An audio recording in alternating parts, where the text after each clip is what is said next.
they never heard it before. All right, but it all makes sense. You see, when we heard this truth, man, when we heard the truth on the YouTube with the apostles and others, it clicked with us, man. We said, yo, this has to be it, man. This is what we're looking for. You see, this is what we're looking for, man. Right? It's heavy on looking into, the things of the world, looking into, the Masons and secret societies and all that stuff. I was deep into that, right? And I said, yo, man, this earth is dark, man. When I came to the conclusion, like, this earth is dark, right? That's the reason everyone's on drugs, man. Everyone's smoking, everyone's, drinking every week. Why? Because this society is so dark, man, that you just have to escape from reality, man.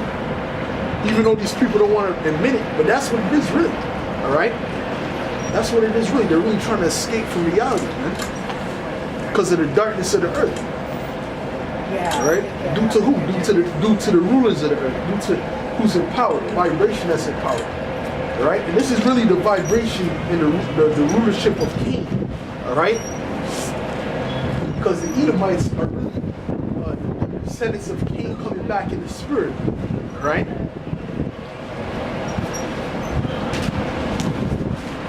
Because Cain broke that brotherly covenant, man. Just like Esau even broke the brotherly covenant with us, man.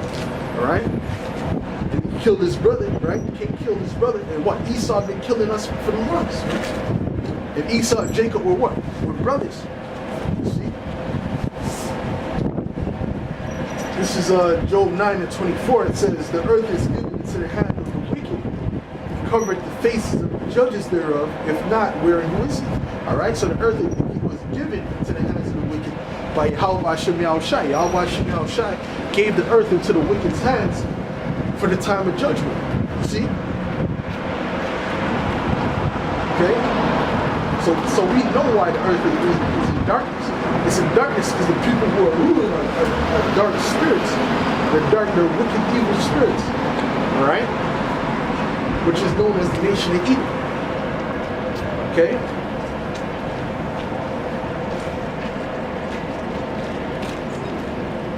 Right? And the nation of Edom is all about what? They're all about the sword. Okay? Let's get Revelation 6. They're about the sword, they're about the sea. Everything negative, right?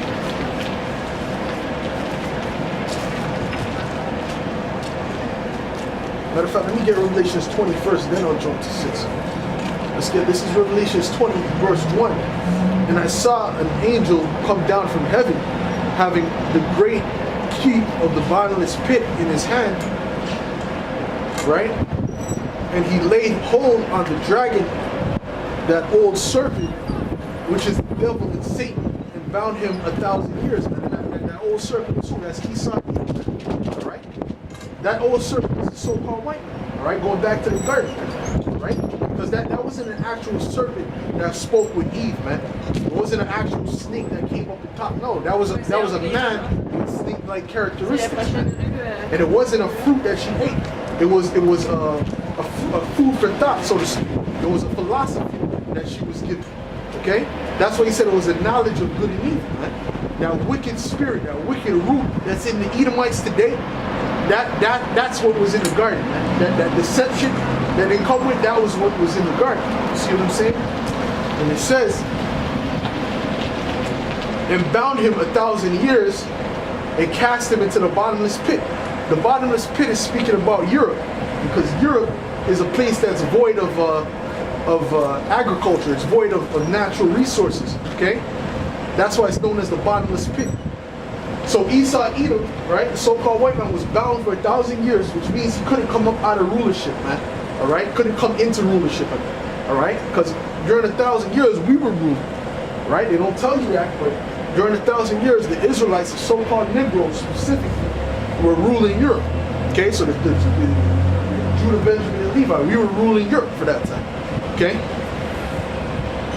And it says, and it cast him into the bottomless pit and shut him up and set a seal upon him that he should deceive the nations no more. So that's what Esau does. He goes out and he deceives the nations, man. See?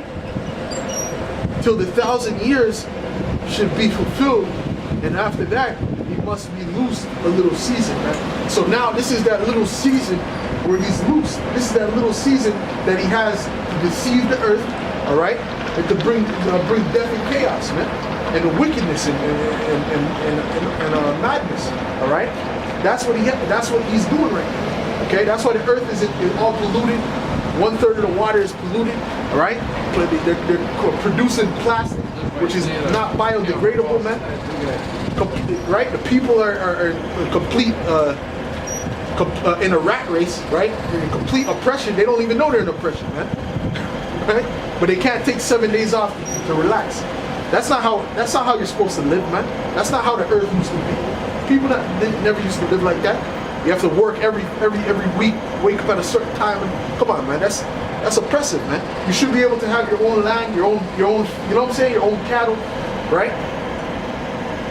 It should be, you know what I'm saying? It should be easy for you to start a business. You shouldn't need a license for this, a license for that. That's madness, man.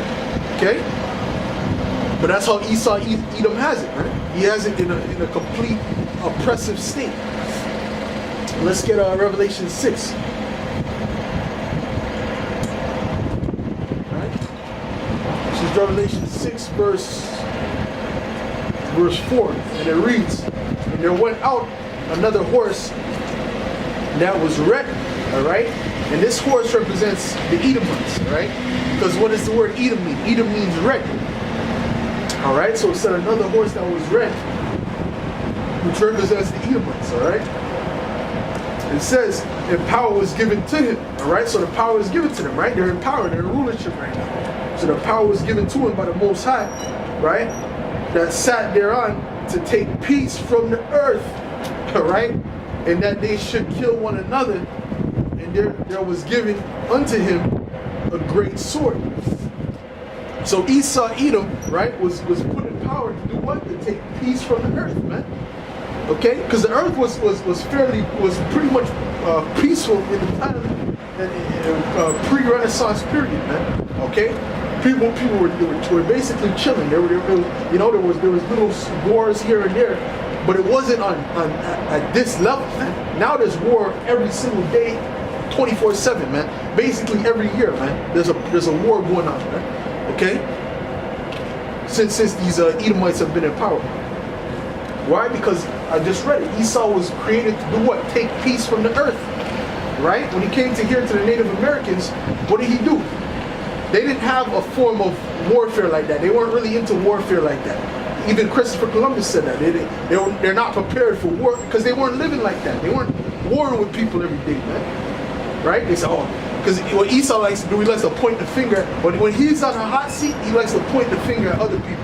Oh, well, you sold yourself. Well. You know what I'm saying? Well, they were fighting each other amongst tribal wars the whole time. But Esau's a liar, man. All right? And what he does, he tries to put the blame on somebody else when he's on the hot seat. Okay? But that's not gonna work no more. This is let me read that again, man. This is Revelation 6, verse 4. It says, "And there went out another horse that was red, and power was given to him that sat thereon to take peace from the earth, and that they should kill one another. And there was given unto him a great sword." Going back to what the blessing was given to Esau in Genesis 27 chapter, man. That's the blessing of these Edomites, these crackers, man. These so-called white, these self-proclaimed white people. That's their blessing, man. The sword, all right? Their blessing wasn't knowledge, intellectual. No, that's not their blessing, man. Spirituality, no, that's not their blessing. They don't have those things, right? All right? Their real main blessing, right, is the sword. Okay? That's their blessing. The fact that they can create weapons, that's their blessing, man. Right? That, if you want to ask what they're good at, that's what they're really good at, man. Okay? Because when it came to warfare, the Gadites, the so-called Native Americans, they're far superior when it came to warfare. Okay? And that's why they had to create what? The Gatling gun. The Gatling gun was what took down Gad, man. Okay? Because they couldn't deal with Gad on a hand-to-hand basis, man. It was impossible. They couldn't deal with the Native Americans on a man-to-man basis. They couldn't. All right, they were far superior warfare. All right, but what they could do was what? Create weapons, man. They're good at that. Right, the Gatling gun. That was what they used to take down the Native Americans. Right. Which the gun is a pussy weapon anyway, man. That's not a man's weapon, man. All right. Any clown pick up a gun and shoot it, man. All right.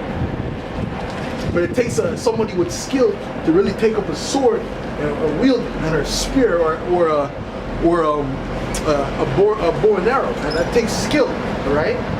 Gun you don't need no skill for no gun, man. You just need to know, learn how to aim and hold your hands sturdy and shoot and breathe and shoot. Press the button, man. Okay? That's a real pussy type of weapon, man. Alright? Right? But that's what Esau was good at. Esau was good at creating weapons.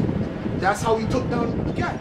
Right? Because if it wasn't for that, Gad would still they would have this land still. Alright? Let's get Genesis 49 real quick. Alright? If it wasn't for that, Gad would still have this land. But the fact that Esau's blessing is a sword, he was able to take him down.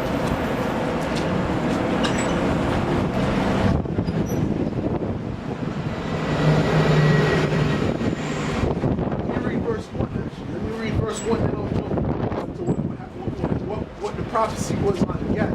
Alright? This is Genesis 49, verse 1. And it reads, and Jacob called his sons and said, gather yourselves together, that I may tell you that which shall befall you in the last days. Alright? So this is a prophecy, right, that Jacob is giving to his sons. Okay? Telling them about what's going to happen to them in the last days. We're in the last days. All right? This is another way of how we know that we're the Israelites.